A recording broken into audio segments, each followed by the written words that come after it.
Hey, salut les amis, c'est Ludo, j'espère que vous allez bien. On se retrouve aujourd'hui pour une nouvelle vidéo et il va s'agir d'un book haul.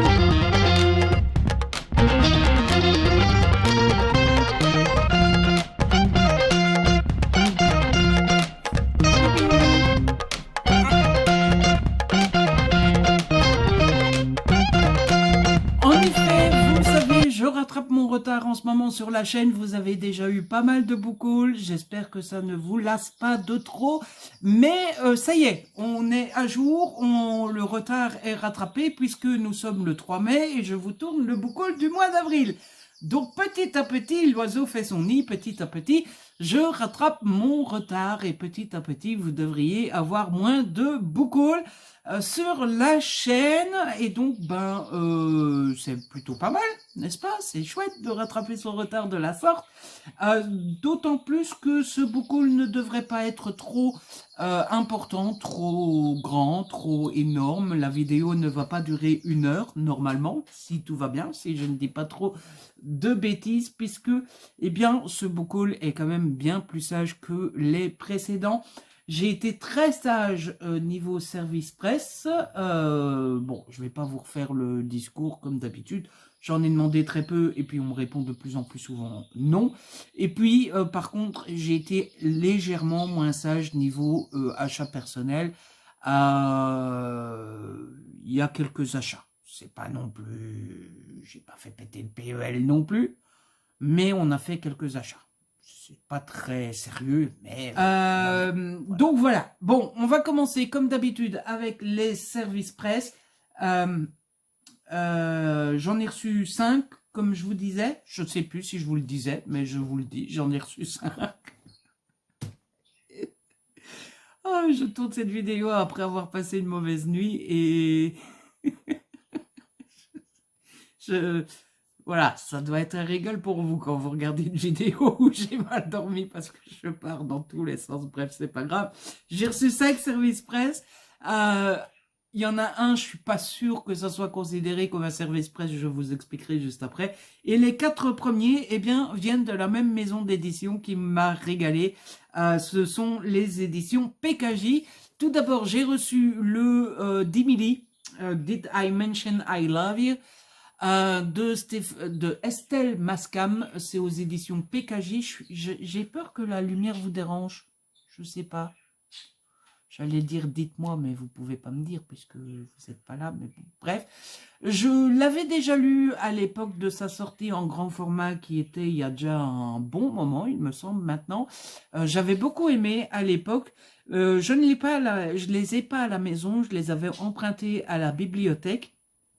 Et pour être tout à fait honnête, de toute façon je le suis toujours, quand je l'ai vu dans le programme, je me suis dit « Oh, le souvenir !» Ben, c'est l'occasion ou jamais de le relire. Alors, est-ce que je vais à nouveau aimer ou pas? C'est la question, parce que je l'ai lu quand même il y a une paire d'années maintenant. Et je pense avoir le souvenir que c'est quand même assez jeunesse, assez écriture assez simple, tout ça, tout ça. Mais on verra, on verra ce que ça donne. Ensuite, j'ai reçu This Book Kills de Ravena Curon. Elle a imaginé le crime parfait. La prochaine victime, c'est elle. La couverture est très jolie, elle est très belle. Et le résumé, ça nous dit quand Hugh Henry Van Buren, l'un des élèves les plus populaires et les plus riches de la réputée Buckle School, est retrouvé mort, tout le monde s'interroge sur l'identité du coupable. Le lendemain, Jess Judlery reçoit un message la remerciant d'avoir inspiré l'assassin. Découvrant alors que Hugh a été tué exactement de la même manière que le personnage de la nouvelle qu'elle a écrite, elle redoute que tout l'accuse. La phrase a été longue. Le temps presse et l'adolescente sait que si elle ne trouve pas la clé de ce mystère, elle connaîtra le même destin funeste que son camarade. Voilà, je me suis dit un thriller young adulte.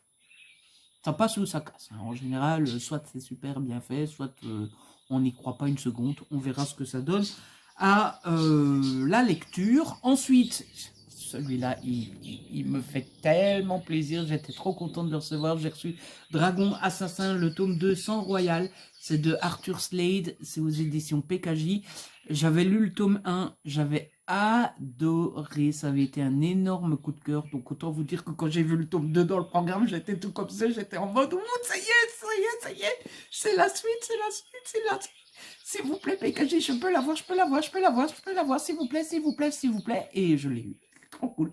Donc, pour ceux qui n'ont pas suivi, pourtant je vous en ai parlé, hein, vous n'avez pas d'excuses. C'est l'histoire d'une jeune fille. Par contre, ne me demandez pas le prénom, hein, je n'en sais plus je n'ai plus aucune idée. C'est l'histoire d'une jeune fille, il me semble qu'elle s'appelle Carmen, qui va dans une école d'assassins.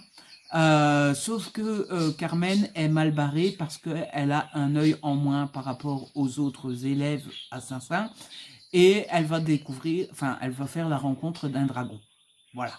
Alors dit comme ça, ça donne sans doute pas très envie, mais évidemment, il se passe plein de choses, il va se passer quelque chose dans l'école et ça va être, c'est le genre d'histoire où il y a plein de rebondissements, où il y a plein d'actions, où on se demande à chaque page ce qui va se passer et où on passe de surprise en surprise. Donc j'avais beaucoup aimé le premier tome et j'ai le second tome.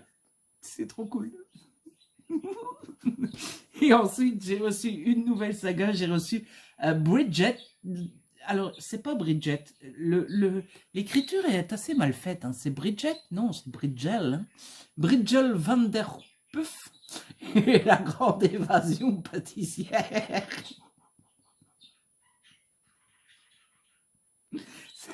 C'est Bridgel van der Puff.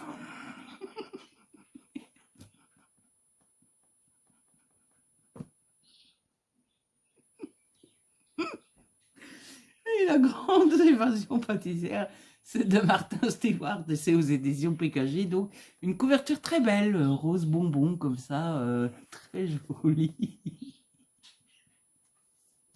Évidemment, vous l'aurez compris, c'est du middle grade. Et ça nous dit Bridget. Ah ben non, c'est Bridget, vous voyez? Oui, où elle est la barre du thé ici? Ah, c'est ça? Il faut le savoir. Donc, Bridget, inventrice de génie, vit à l'orphelinat pour enfants égarés, tenue par l'abominable mademoiselle Aigrebouche, jusqu'au jour où elle rencontre Monsieur Van der Puff, l'un des meilleurs pâtissiers au monde, et décide enfin de s'enfuir pour se réfugier chez lui. Mais alors qu'il tente de lui apprendre son art, le pâtissier découvre qu'elle est la plus extraordinaire, mauvaise pâtissière qu'on puisse imaginer. Chacune de ces recettes dégénère en catastrophe culinaire. Pourtant, ces mésaventures pourraient se révéler utiles pour se défendre contre mademoiselle Aigrebouche, déterminée à prendre sa revanche. Rencontrer Bridget, meilleure mauvaise pâtissière au monde. Voilà. Ça donne très envie.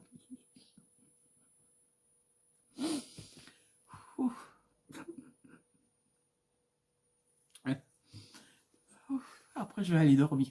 Enfin, le dernier service presse, je vous disais, je sais pas trop si je dois le considérer comme un service presse ou pas. J'ai reçu Sur scène de Karen Ponte aux éditions Fleuve, l'incroyable histoire de Ginger et Lola. Et je sais pas si c'est un service presse parce que c'est Karen qui me l'a envoyé. Comme vous le savez, on est super copains, Karen et moi. Et donc, je pense qu'elle me l'a pas envoyé dans une démarche je te l'envoie comme SP, tu dois absolument le lire et le chroniquer. Je pense qu'elle me l'a envoyé plus dans une démarche tiens copain, voilà ma nouvelle histoire. Je l'ai lu, je l'ai fini là il y a 2 jours il me semble.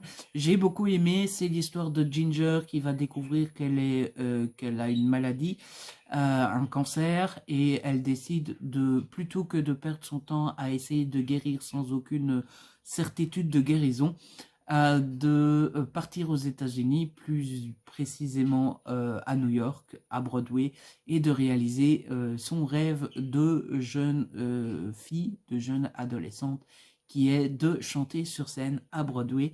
Je vous en parlerai dans le vlog, le prochain vlog qui sort, je vous en parle. Mais voilà, c'est une très belle histoire. Forcément, c'est pas trop mon truc parce que c'est bien trop triste pour mon petit cœur d'artichaut. Mais c'est une très belle histoire remplie d'espoir et qui donne envie de se battre contre nos ennuis. Donc voilà, c'est super, c'est super bien écrit, comme d'habitude. Je ne peux que vous conseiller les Karen Ponte. On en a fini avec les services presse. On va passer maintenant avec mes achats, à mes achats plutôt. Comme je vous disais, j'ai pas été super sage, mais bon, on s'en fout, on s'en tamponne, comme dirait l'autre. Tout d'abord, alors attendez, parce qu'il y a une certaine logique dans tout ce pataquès. Tout d'abord, je me suis fait un achat groupé, enfin j'ai fait une grosse commande. J'ai dépensé une centaine d'euros. Je pense que c'était un peu moins, mais bref. En fait, fin avril, je vous devais aller à la foire du livre de Bruxelles. J'y ai pas été pour deux raisons. D'abord parce que, par flemme, je venais de finir d'écrire un manuscrit. Je vous en ai déjà parlé. Hein, j'avais écrit un manuscrit sur une deadline très serrée. Et du coup, j'ai été manuscrit pendant presque 2 mois, et du coup je venais d'avoir fini et j'étais là en mode mais laissez-moi tranquille, je ne veux plus bouger. Et voilà, j'ai passé le week-end allongé dans le canapé. Et deuxièmement, j'avais pas touché, et donc c'était pas très raisonnable de sortir dépenser des sous. Donc je me suis dit tant pis, je ne vais pas à la foire du livre. J'ai attendu une semaine de toucher des petits sous, et quand j'ai touché des petits sous, eh bien je me suis fait une commande sur Amazon. Vous verrez après, parce que je vous les présenterai après. Je me suis pris une BD, je me suis acheté un DVD, je me suis acheté le DVD de Marvels, et je me suis acheté 4 bouquins. Tout d'abord, je me suis acheté Le Prince Charmant existe, il est italien et tueur à gages de Anatrice. C'est aux éditions Hugo dans la collection New Romance en format poche. C'était la sortie de chez Hugo qui m'intéressait plus.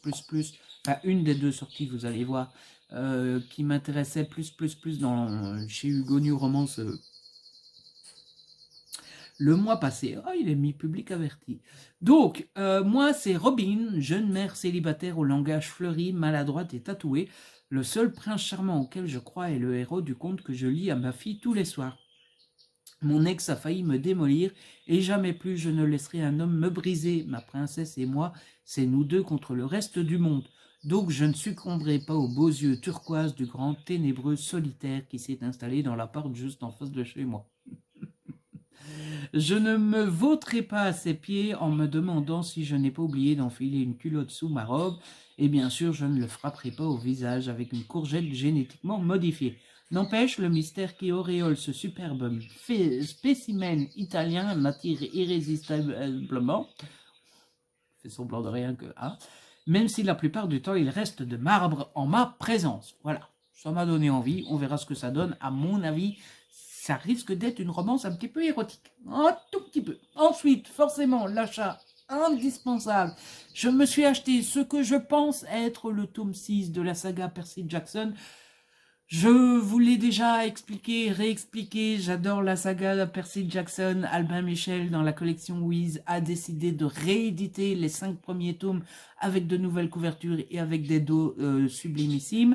Et ils ont profité de rééditer les 5 premiers tomes pour éditer ce tome-ci, qui est complètement inédit. Celui-ci, c'est pas une réédition, c'est tout nouveau, complètement nouveau. Pourquoi je vous dis que je pense que c'est un tome 6, c'est parce que j'en sais rien, parce que les 5 premiers tomes, ils sont numérotés. 1, 2, 3, 4, 5. Et celui-ci, il n'y a pas du tout de numéro dessus. Alors, est-ce que c'est un tome 6? Est-ce que c'est un spin-off? Est-ce que... J'en sais rien, j'ai acheté. Voilà. Écoutez, pourquoi réfléchir avant d'acheter? Donc, il s'agit de Percy Jackson et les Olympiens. Ça, c'est le titre de la saga. Et le titre de ce tome, si, c'est Le Calice des Dieux. C'est de Rick Riordan et c'est aux éditions Albin Michel dans la collection Wiz.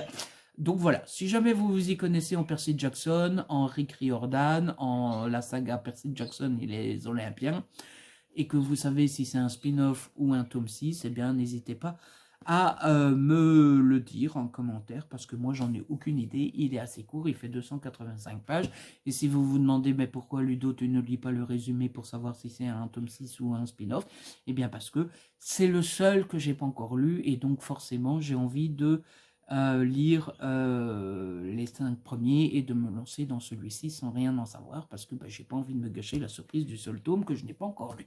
Comprenez-vous? Oui, j'espère en tout cas. Ensuite, j'ai acheté le carnet de l'aventurier de Dr. Jones.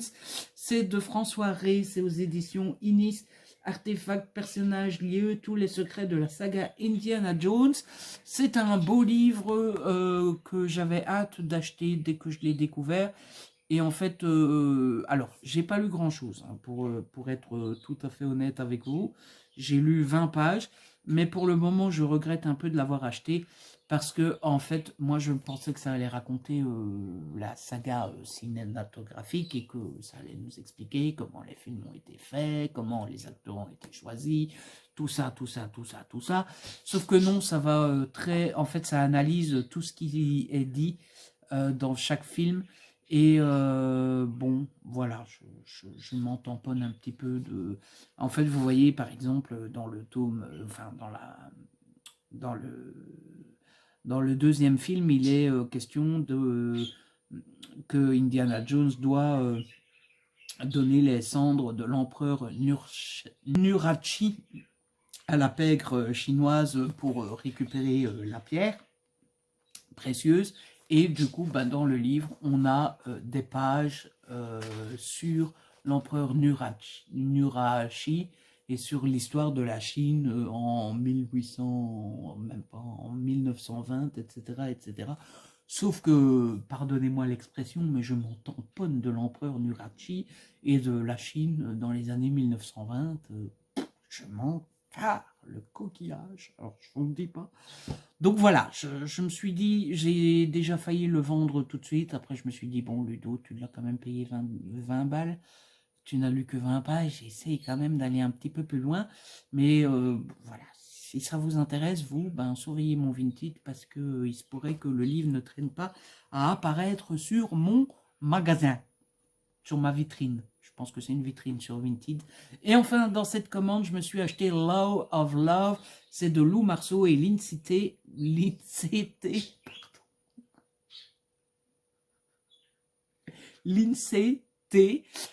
C'est la phrase d'accroche, l'amour n'a jamais, jamais connu de loi. C'est aux éditions Black Ink. Et donc voilà, je l'ai acheté parce que je m'entends bien avec Lou Marceau. Alors on est loin d'être amis intimes, proches, etc. Je ne sais pas ce qu'elle pense de moi, mais moi en tout cas je l'aime beaucoup et on converse de temps à autre sur Instagram. C'est pour ça que j'ai acheté ce bouquin. Et je l'ai beaucoup aimé, je l'ai déjà lu, je vous en parlerai assez rapidement. C'est l'histoire de Alexandre, qui est avocat des affaires et donc assez riche et qui vit à Paris, et l'histoire de Juliette. Je dis pas de bêtises hein, sur les prénoms. Non. Juliette, qui, elle, est avocate pénale dans une petite ville perdue au fin fond des champs de la périphérie de je ne sais pas tout où. Et du coup, ça fait un peu comme dit Lou Marceau dans ses remerciements, avocate des champs versus avocat des villes. Et le beau Alexandre va se retrouver dans la petite ville de Juliette, va se faire arrêter parce qu'il a bu et qu'il est au volant, et Juliette va devoir s'occuper de son dossier, et ils vont, et paf, ça fait des chocs à pic, quoi. Ils vont tomber amoureux, tout ça, tout ça. Raconté comme ça n'a pas l'air, mais j'ai beaucoup, beaucoup, beaucoup aimé. J'ai passé un super bon moment avec ce roman. Je vous en parle très vite en update la couture. À côté de ça, eh bien, c'est pas parce que j'ai acheté ça, j'ai fait une grosse commande que j'allais rien acheter d'autre à côté, quoi. Hein, voilà. Parce que la commande, c'est une commande, mais après, il y a tout le reste du mois. Bon, après ça, j'ai quand même été relativement cher. Relativement cher. Relativement sage, même si les deux romans que j'ai achetés sont relativement chers. Tout d'abord, je me suis acheté forcément Twisted Lies de Anna Wong aux éditions Hugo dans la collection New Romance. C'est le tome 4 de la saga Twist à Saint-Tropez. C'est le tome consacré à Stella. Et vous le savez, j'avais eu un énorme coup de cœur sur les deux premiers tomes que j'avais beaucoup aimé. J'ai toujours pas lu le tome 3 parce que le tome 3 est consacré à Jules et que j'ai beaucoup de mal. Jules, c'est pas le rappeur, ça? Jules. Enfin bref, voilà. J'ai eu beaucoup de mal avec le personnage de Jules ou de Jules ou de Jules.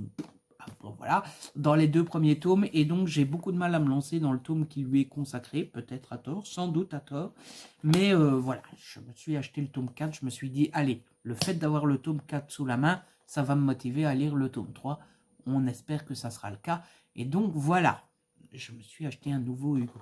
Hein. Et enfin, toujours chez Hugo, mais dans la collection Stardust, je me suis acheté La Vengeance de la Reine Pirate de Tricia Levenseller, c'est aux éditions Stardust avec son beau jaspage turquoise.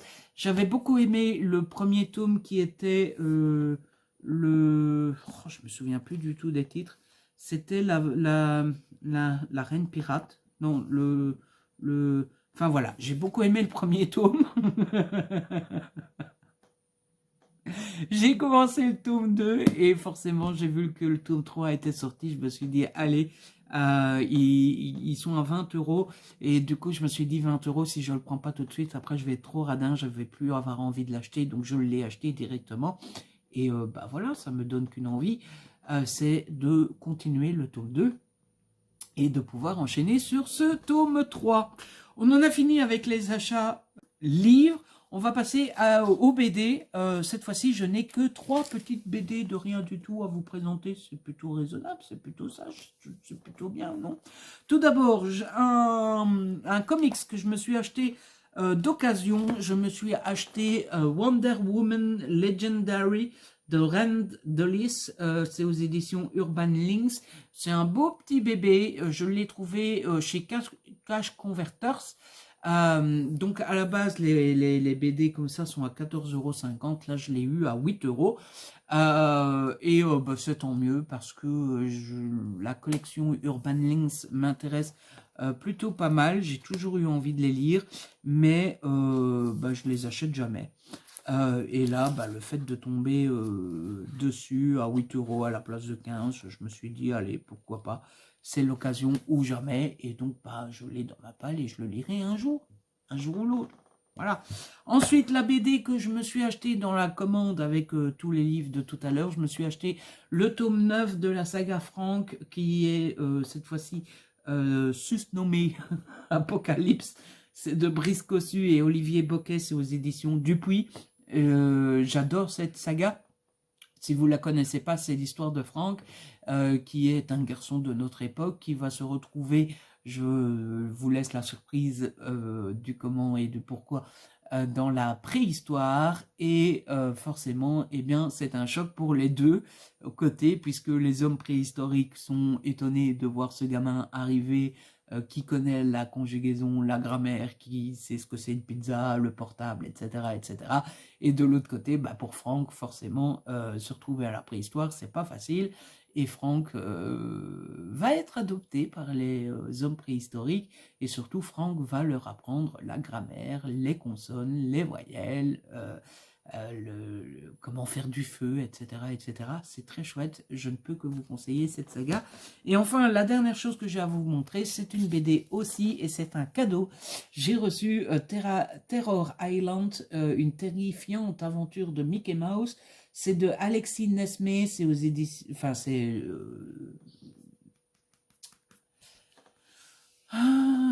c'est une licence Disney, voilà, c'est aux éditions Glénat et c'est un magnifique cadeau. La BD est juste sublime. Je vais vous montrer un petit peu les dessins. Je vous ai pas dit, c'est un cadeau de Jérôme. Voilà, je vous dis que c'est un cadeau, mais je vous dis pas de qui. Donc voilà, les dessins sont juste sublimissimes. J'ai très hâte de la lire. Mais voilà, ça m'a fait trop plaisir de recevoir ce cadeau. Vous savez à quel point je suis amoureux des cadeaux. À quel point je suis amoureux des BD. Et forcément, bah voilà. Mais bon, en même temps, est-ce étonnant? Jérôme me connaît par cœur, mais vous le savez sans doute maintenant. Si vous me faites une BD comme, je sais pas, dans quel sens il faut le dire. Si vous me faites une BD en cadeau, ou si vous me faites en cadeau une BD, bref, prenez la phrase qui vous plaît, vous pouvez être sûr de me faire plaisir forcément. Et donc voilà, c'est la fin de ce book haul qui a été long parce que j'ai beaucoup savonné, beaucoup rigolé, mais avouez qu'il a été plutôt sage. En tout cas, j'espère que cette vidéo vous a plu. Si c'est le cas, n'hésitez pas à la liker, à la partager. N'hésitez pas à me laisser un petit commentaire. Vous savez que j'adore vous lire. Si ce n'est pas encore fait, abonnez-vous. C'est gratuit et ça fait plaisir. On se retrouve très vite pour une nouvelle vidéo. D'ici là, prenez soin de vous et de ceux que vous aimez. Ciao, bye bye!